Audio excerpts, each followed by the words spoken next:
Olá,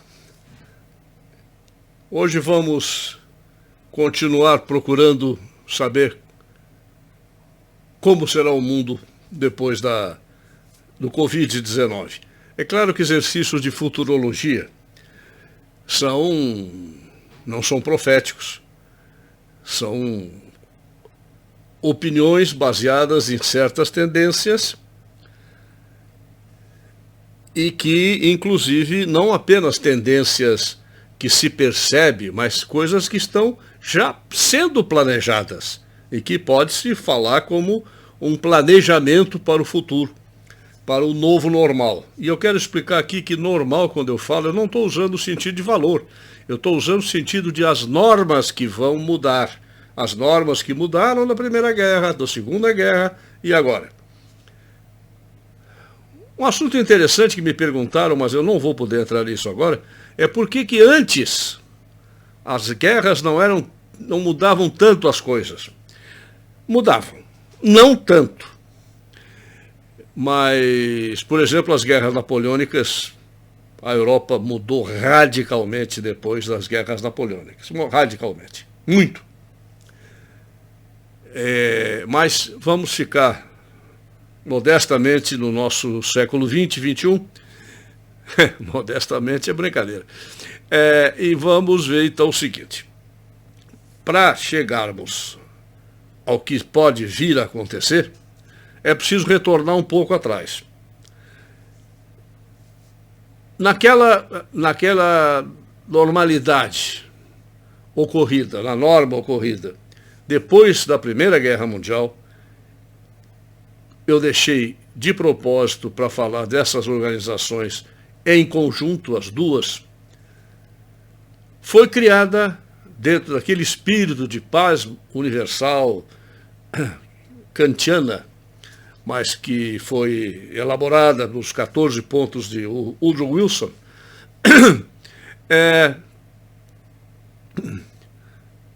foi fundada então a Liga das Nações.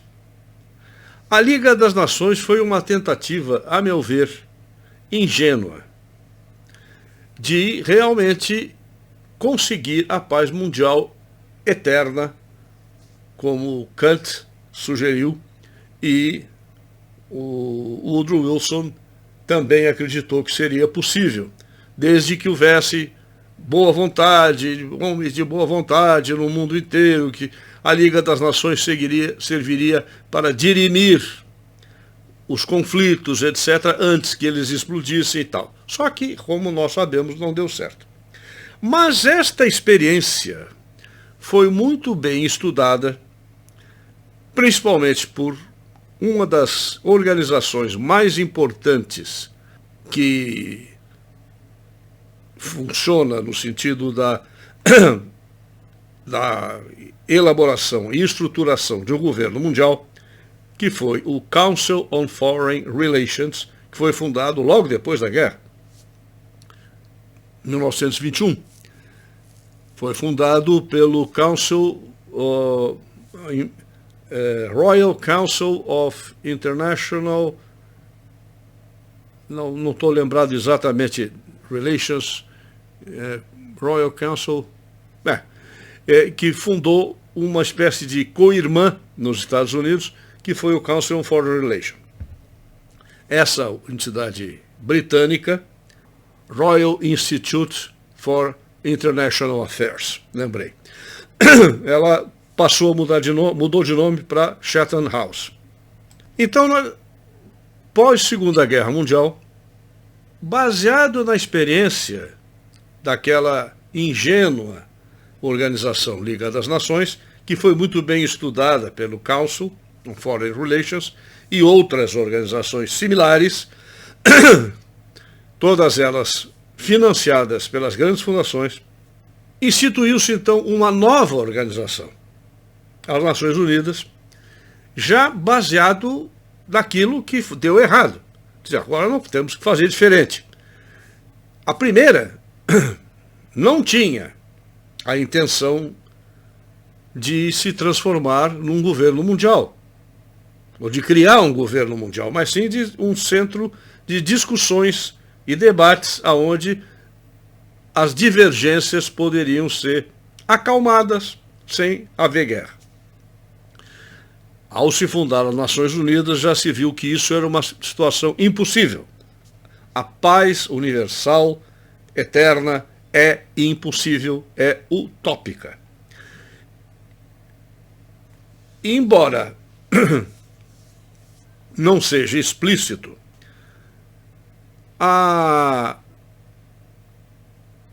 as intenções dos fundadores da ONU foram bem estruturadas em alguns sentidos. Um deles, de vir a se transformar num governo mundial, ou de parte de um governo mundial. Outro, não de acabar de fazer a paz eterna e a paz universal, porque isso se comprovou já inútil, e sim para fazer uma paz, vamos dizer, para impedir que eclodisse uma outra terceira guerra mundial, como foram as duas primeiras. Para isso era preciso manter uma certa aparência ilusória de que ela faz parte, ela quer a paz. É a mesma coisa que a Liga das Nações, só que não é. Na minha opinião, e eu já expressei essa opinião diversas vezes e já vi que não sou o único, a função da ONU é manter guerras localizadas permanentemente. Porque senão ela perde o próprio sentido. Se realmente se chegasse à paz universal, está aqui as Nações Unidas. O outro objetivo, que é transformar-se num governo mundial, nós já estamos vendo como as suborganizações, principalmente o exemplo claro, nítido, atual, é a OMS, já estão preparados para serem os futuros ministérios do governo mundial. Ora, aqui no Brasil não se dá tanta bola para o Ministério da Saúde, mas a OMS não. Opa, a OMS falou, tem que ser feito. Se não é feito, há sempre críticas de todos os lados, principalmente da imprensa, principalmente a mídia, que é financiada pelas mesmas fundações que financiam as ONGs, que chegam a um número estúpido de quase 1 milhão, coisa de já 800 e poucas mil ONGs existem no mundo. Todas elas trabalhando dentro do mesmo desiderato, vamos dizer, de preparar o futuro mundo unificado.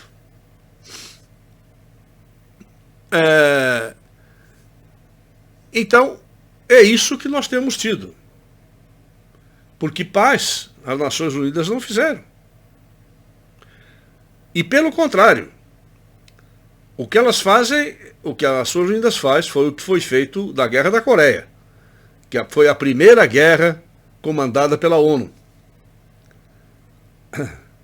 que fez com que o comandante em chefe das forças aliadas ocidentais, MacArthur, se demitisse quando recebeu a ordem de não ultrapassar uma determinada faixa e retroceder para a Coreia do Sul. Já a guerra estaria vencida contra a Coreia do Norte, mas tiveram que retornar ao paralelo 38, se não me engano, para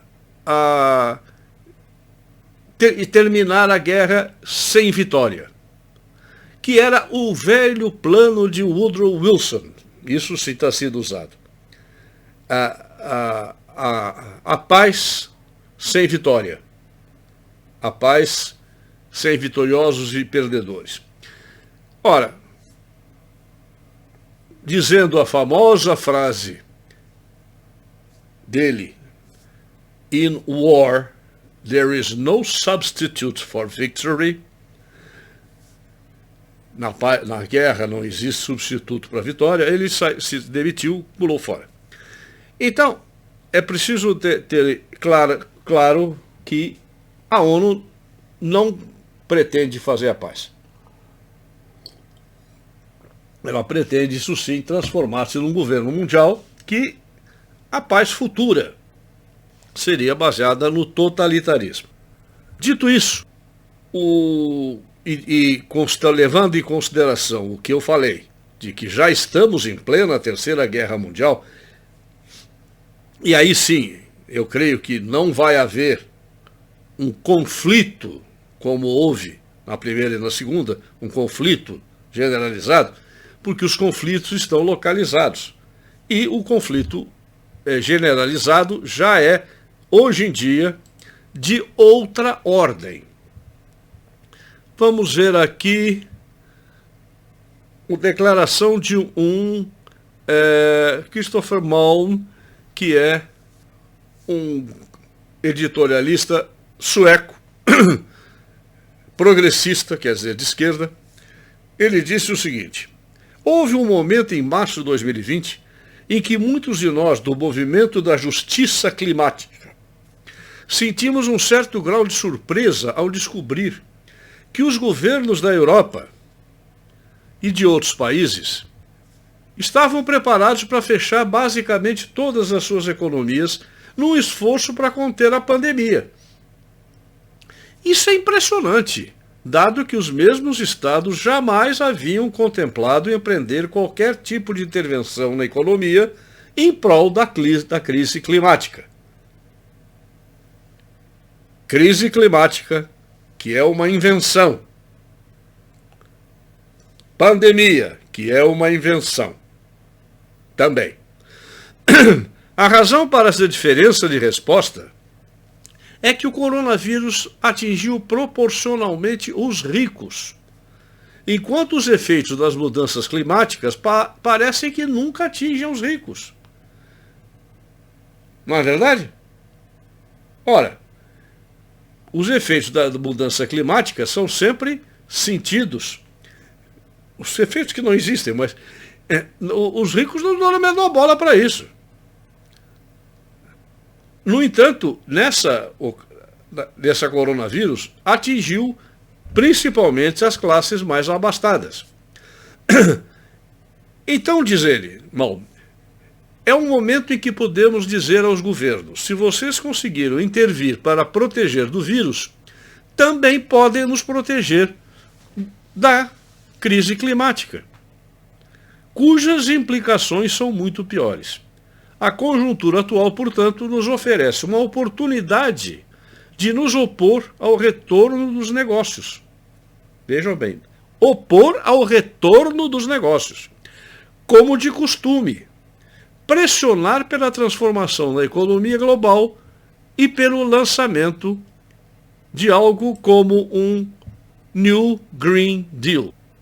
É preciso, então, que nós olhemos agora para o ambientalismo como parte da mesma guerra, da mesma Terceira Guerra Mundial, que o coronavírus pertence e que também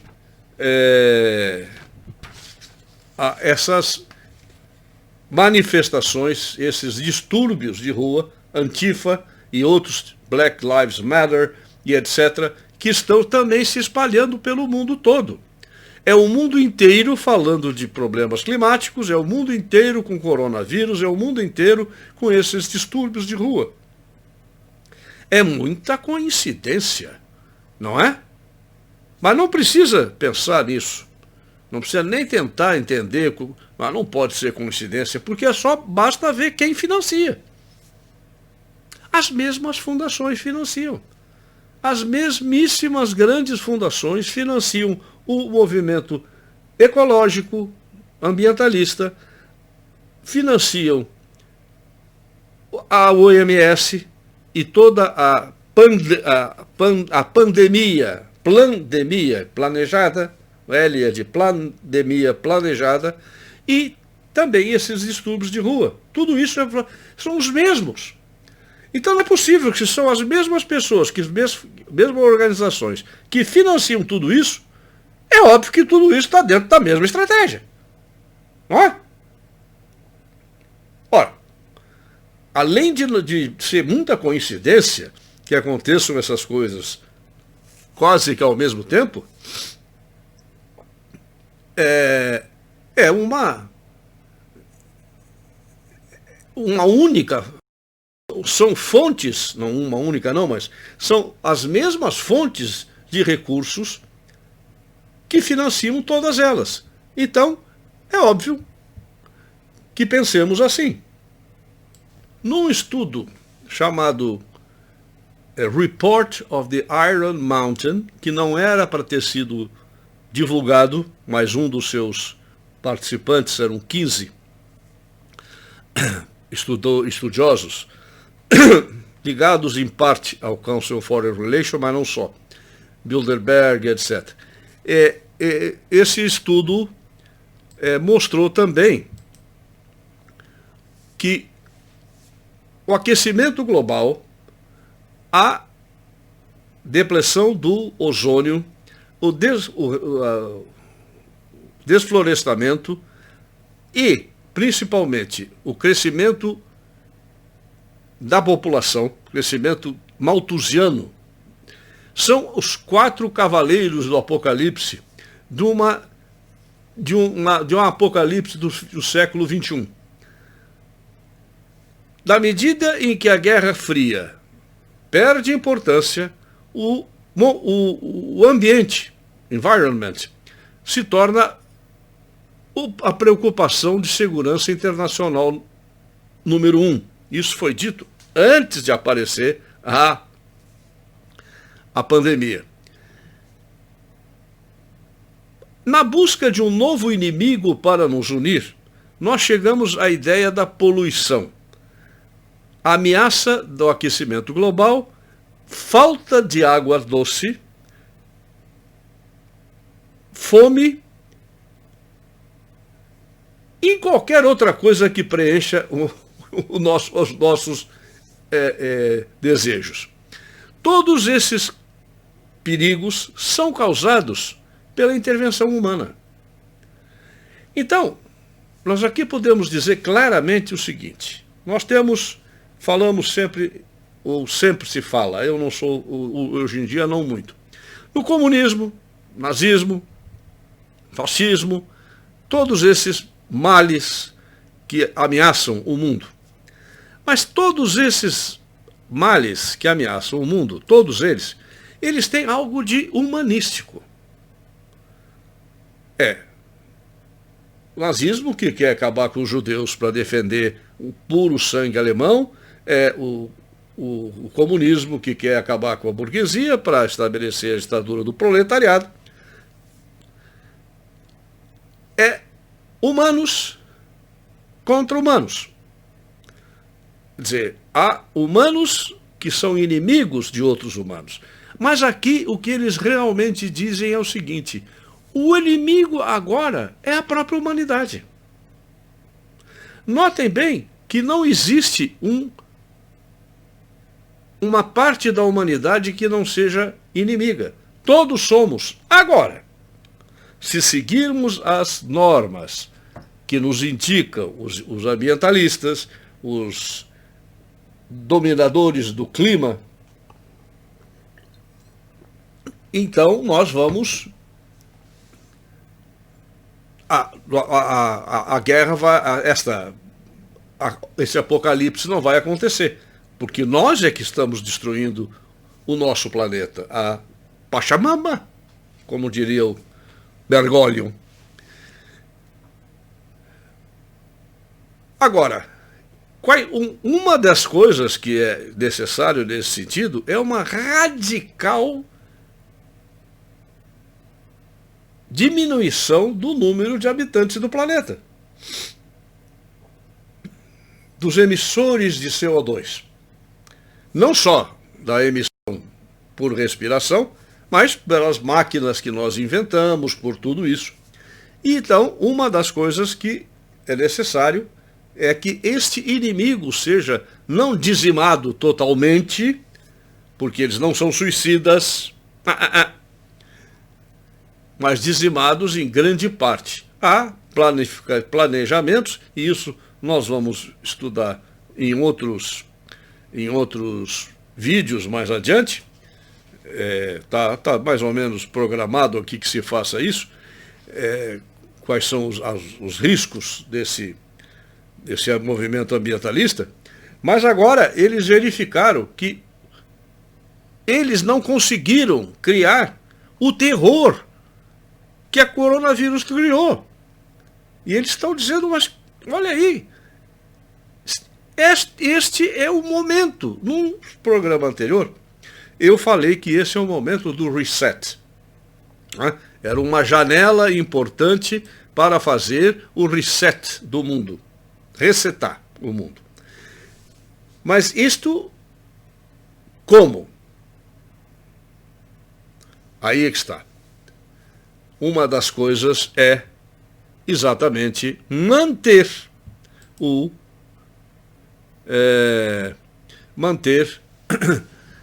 as coisas como estão hoje em dia. Não reabrir nada, manter tudo quieto. Vamos direto então ao assunto, vamos direto ao que interessa. Aqui eu tenho um artigo sobre isso, sobre o futuro, do MIT, da MIT Technology Review. Mas antes de ler isso, eu quero que vocês saibam, informá-los, para os que não sabem, que foi o próprio MIT que em 1972 forneceu o documento básico para o Clube de Roma. E que diz o seguinte: nosso modelo mundial foi construído especificamente para investigar 5 grandes tendências: industrialização, rápido crescimento populacional, destruição generalizada, esgotamento de recursos não renováveis e ambiente em deterioração, meio ambiente. Todas essas tendências estão interconectadas de várias maneiras. Desenvolvimento é medido em décadas ou até mesmo em anos. Com o modelo que nós fizemos, procuramos entender as causas dessas tendências, suas inter-relações e suas implicações em até 100 anos no futuro. Isso foi o documento básico para o Clube de Roma, que foi grande parte da programação da União Europeia e obviamente, do futuro governo mundial. Então, esse relatório que eu vou ler agora, da MIT Technology Review, ele diz o seguinte: nós não vamos voltar ao normal atual. Antigo, já não é mais atual, né? O distanciamento social está aqui para ficar. Muito mais do que apenas algumas semanas. Ele vai virar de cabeça para baixo nossa maneira de viver e, em alguns casos, para sempre. O autor chama-se Gideon Lichfield. Esse é de março de 2020 agora, dia 17 de março. Quer dizer, foi quando começou a pandemia. Para paralisar o coronavírus, nós necessitamos mudar radicalmente tudo que nós fazemos. Como trabalhamos, como nos exercitamos, como socializamos, compras, como fazemos compras, como dirigimos a nossa saúde, como se educa as pessoas, nossos filhos, como se toma conta dos membros da família. Todos querem voltar ao normal o mais rápido possível. Mas o que muitos de nós ainda talvez não realizaram e rapidamente vão ter que realizar, é que essas coisas não voltarão a ser como eram, nem em poucas semanas, nem em poucos meses, e algumas nunca mais.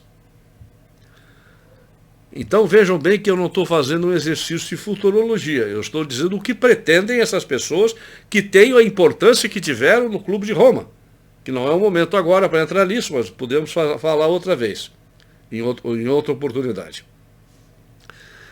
É largamente aceito que todos os países necessitam flatten the curve. Quer dizer, como é que baixar a curva, horizontalizar a curva. Já se falou isso tantas vezes aqui, né? Impor a distanciamento social para a diminuição da força do vírus. E o número de pessoas doentes de tal maneira que não submeta o planeta, ou melhor, os países, estou confundido com o environmentalismo, os países com os seus hospitais, não os demais hospitais, que, de tal maneira que causem um pânico total, uma impossibilidade total de tratar todo mundo. Nós temos que, então, aplainar a curva. Isso quer dizer que a pandemia precisa durar muito tempo, num nível até que o número de pessoas que tenham coronavírus se torne mais imune e que haja uma vacina. Olhe da onde vem o dinheiro para isso, para esse relatório do MIT. As mesmas fundações, principalmente Bill and Melinda Gates Foundation. Eu tenho aqui um gráfico. Eu tenho aqui um gráfico que eu vou mostrar para vocês aí, que é o seguinte, assim. A curva aqui, vocês vão ver, em março, no dia 20 de março, a curva subiu, até que em julho, só em julho é que ela vai baixar. A cada um desses picos que vocês estão vendo aqui, haverá necessidade de novas paralisações de comércio, de escolas e de isolamento social. Isto já está sendo planejado. Vamos voltar aqui para o outro. Quanto tempo isso vai levar? Quão draconiano terão que ser as restrições? Não sabemos. Enquanto alguém no mundo tiver esse vírus,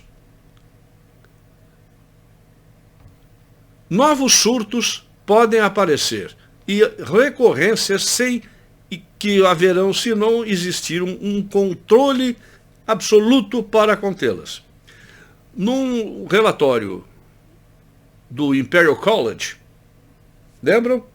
Já se propôs uma maneira de fazer as coisas, impor a mais extremada distanciamento social, medidas de distanciamento social, todas as vezes que as admissões nos hospitais, das UTIs, começarem a novos picos. É aqueles gráfico que eu mostrei para vocês. Cada vez que aumentar, volta o gráfico aqui, cada vez que aumenta, tem que haver novas medidas de cuidados exagerados. O que significa este distanciamento social? Os pesquisadores a definem como uma redução do contato fora de casa, da escola ou no local de trabalho de 75% da população. Subitamente. Começou a subir a curva, vai lá direto e bota todo mundo dentro de casa novamente. Isso não quer dizer que você não possa sair com seus amigos uma vez por semana, em vez de 4. Vocês veem quando eles já estão botando, nos colocando numa armadura medieval, trancados dentro de nós mesmos. Notem aqui que, sob esse modelo, o distanciamento social e fechamento de escolas deveria ser forçado durante 2/3 do tempo. Significaria em torno de 2 meses, tudo fechado, contra 1 mês aberto. Até que uma vacina seja disponível e que possa, mesmo assim, só 18 meses depois, se ela funcionar, é que pode liberar o mundo novamente para aquele normal antigo, que isso é mentira, que eles não vão deixar nunca.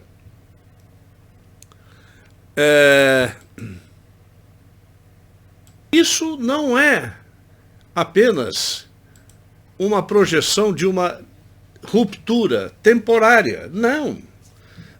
É o início de um completamente diferente modo de viver. Viver sob uma pandemia. Quer dizer, notem bem que eles estão prevendo, ou desejando que isso aconteça, vou fazendo tudo para que isso finja acontecer, como está fingindo essa pandemia atual. É puro fingimento. Não há nada tão grave assim. Nada. Se sabe que está havendo manipulação, brabeza de dados, e não é só no Brasil, não. Mas vivendo sob a pandemia, vai ser extremamente danoso para alguns tipos de negócios que se baseiam em pessoas estarem juntas em grandes números, como restaurantes, café, bar, nightclubs, ginástica, gyms, academias, museus, locais de música e outras performances, lugares esportivos, de conferência, aviões, transporte público, escolas privadas, centros de tratamento dentário, etc. Tudo isso estará sempre com a possibilidade de ter que parar tudo novamente. Ou até que a pessoal se dessensibilize a ponto de que se estabeleça essa modificação para sempre. Não se iludam. Isso aqui é baseado, sim, no Imperial College. Mas acontece que, embora tenha sido os resultados, as previsões do Imperial College tenham dado errado, elas são ainda usadas como previsões futuras. Vejam a canalice dessa gente que exatamente fez isso. Quer dizer, já se mostrou que é totalmente bobagem. Mas não adianta, porque a ideia é aproveitar esse momento para tudo, para melhorar não só da pandemia, mas todos os assuntos. Por exemplo, eu ouvi esses dias uma pessoa falando, achei interessante isso, uma pessoa falando assim: olha, a praia de Botafogo, a água está limpinha, azul. Olha, o trânsito não tem aquela fumaça de diesel e de gasolina que tinha. Isso quando estava tudo fechado mesmo. Agora já abriu um pouco, está diferente. Olha que maravilha! Notem bem que isto também está, como as coisas estão interligadas, os resultados também são interligados. Então as pessoas ficam admirando. Olha como o mundo é melhor sem nós. As pessoas não se dão conta que estão dizendo: eu estou preso e por isso o mundo está assim. Então, o que eu vou fazer? Continuar preso a vida inteira.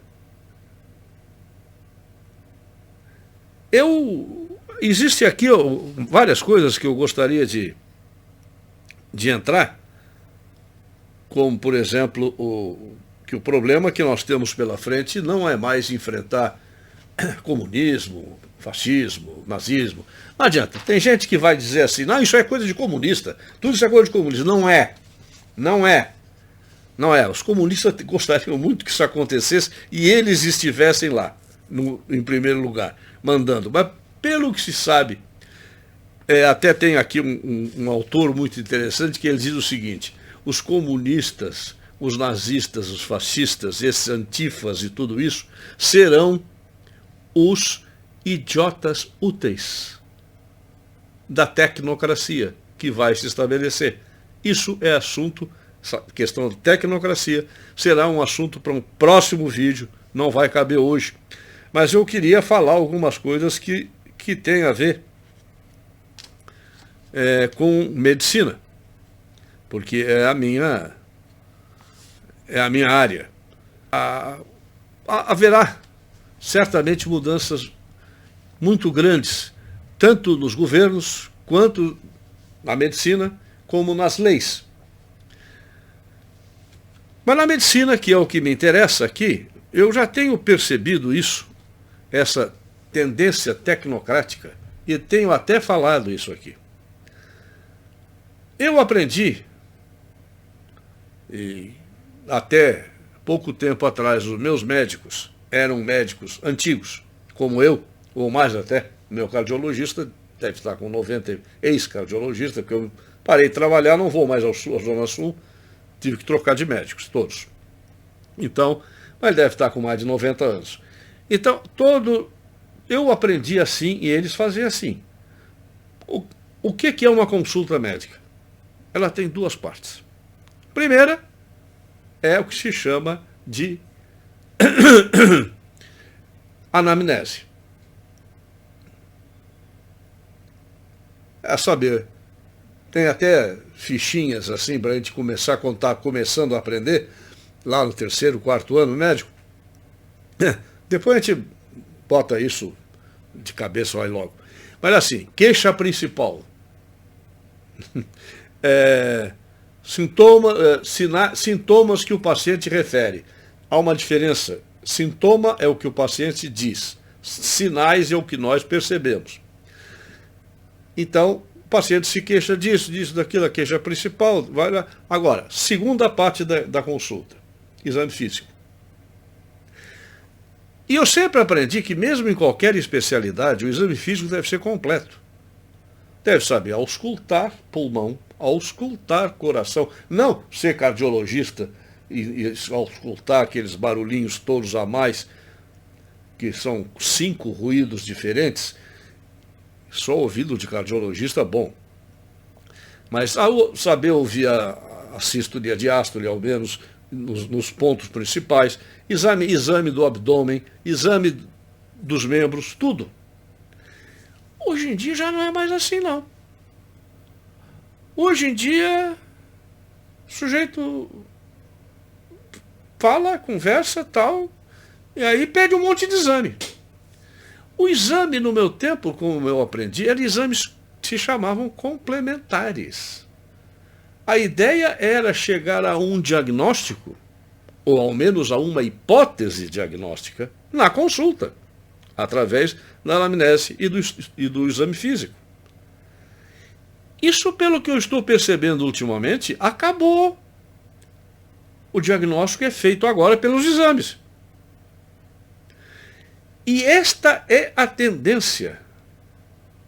Eu tenho percebido isso já, mas estudos que eu vou, em outra oportunidade, vou entrar mais a fundo dessa futuro tecnocrático da humanidade, já está se preparando para ter a medicina totalmente tecnocratizada, inclusive a telemedicina.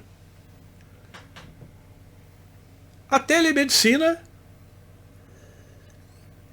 já está sendo empregada. Eu duvido que tenha algum sucesso, mas você fazer consulta pela internet. Como é que eu posso saber o que é que um paciente tem se eu não palpar o abdômen, ou auscultar o pulmão? Como é que eu vou saber? Eu estou falando tudo isso, eu nunca mais fiz isso porque eu fui psicanalista, é um outro tipo de coisa. Mas eu fiz uma clínica muito bem feita, curso. Fiz curso e técnica e prática clínica muito boa. Então eu sei o que é isso. Eu não consigo entender. E vai se transformar nisso.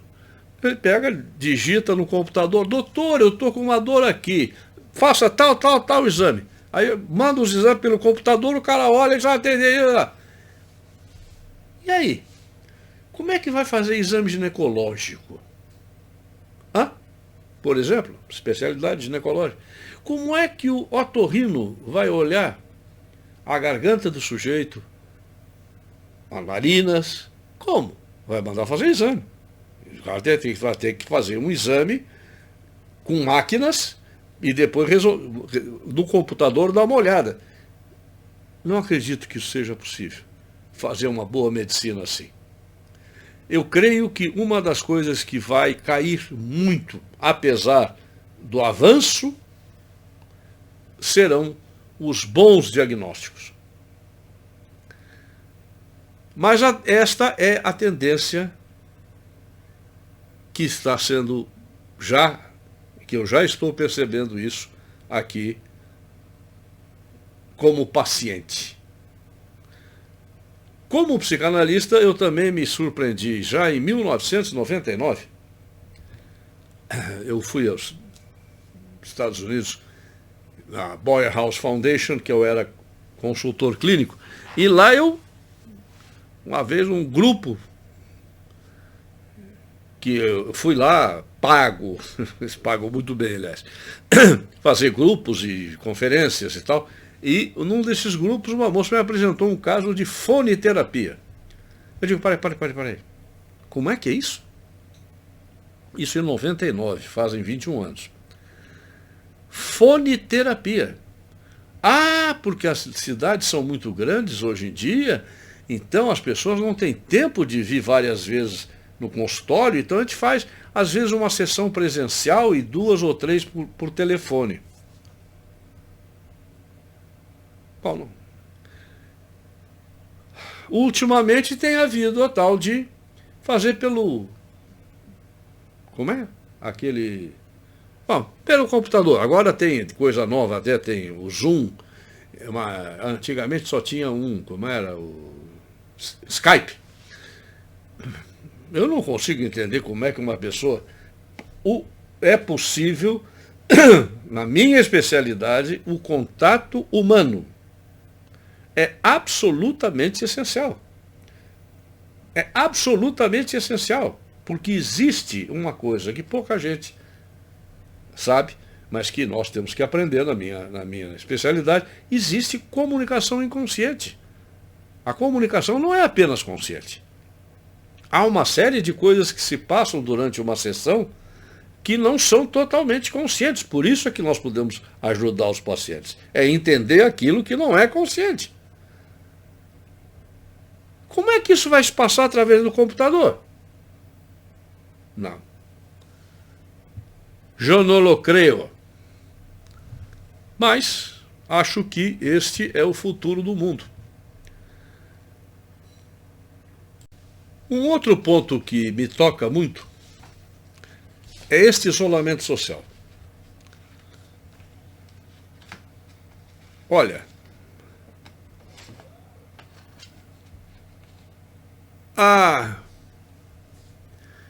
o isolamento social, principalmente das pessoas mais velhas, eu já citei alguma coisa assim mais rapidamente, agora vou aprofundar um pouco. As pessoas mais velhas precisam muito mais de jovens. Os jovens dão vida aos velhos e os velhos dão experiência aos jovens. Esse isolamento social, sejam velhos, sejam jovens, sejam o que forem, ele leva a uma solidão que é quase insuportável. Uma coisa é eu querer ficar só. Por exemplo, eu estou aqui no meu escritório, estou trabalhando aqui, minha mulher está lá na sala vendo outras coisas, eu estou só. Não posso sair para a rua sozinho. Isso é uma coisa eventual, mas daqui a pouco nós estamos juntos. Daqui a pouco eu estou com meus filhos, com meus netos, ou com meus amigos. Agora, uma outra coisa é você ter imposto o isolamento.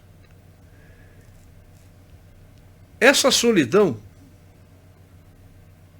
de tudo que eu possa entender de psicologia humana, eu acho que é péssima. Eu acho que leva a desespero, inclusive. Eu tenho dúvidas se não vão aumentar, e se já não aumentaram, o número de suicídios. Eu também tenho dúvidas se não vai aumentar o número de dinheiro entrando nas Big Pharmas, através dos medicamentos tranquilizantes, ansiolíticos e coisas piores até. O ser humano não é para viver isolado, totalmente isolado. Não adianta dizer, não, é você e a sua mulher, ao menos em casa, mas nós temos minha mulher, eu tenho meus filhos, tenho meus netos. Eu não, como eu já disse, aqui não houve nenhum isolamento social, nenhum. Nós fizemos tudo que sempre tínhamos feito, que sempre vínhamos fazendo. Mas eu fico imaginando pessoas que eu conheço que estão realmente mantendo isso. Olha, eu acho extremamente lamentável do ponto de vista psicológico essas novidades, além de outras coisas. Mas eu não queria fazer um programa grande demais, tem muitos outros assuntos importantes a citar, que eu vou abordar em próximos vídeos, e vamos, por enquanto, deixando por aí, como sempre agradecendo a paciência e a audiência.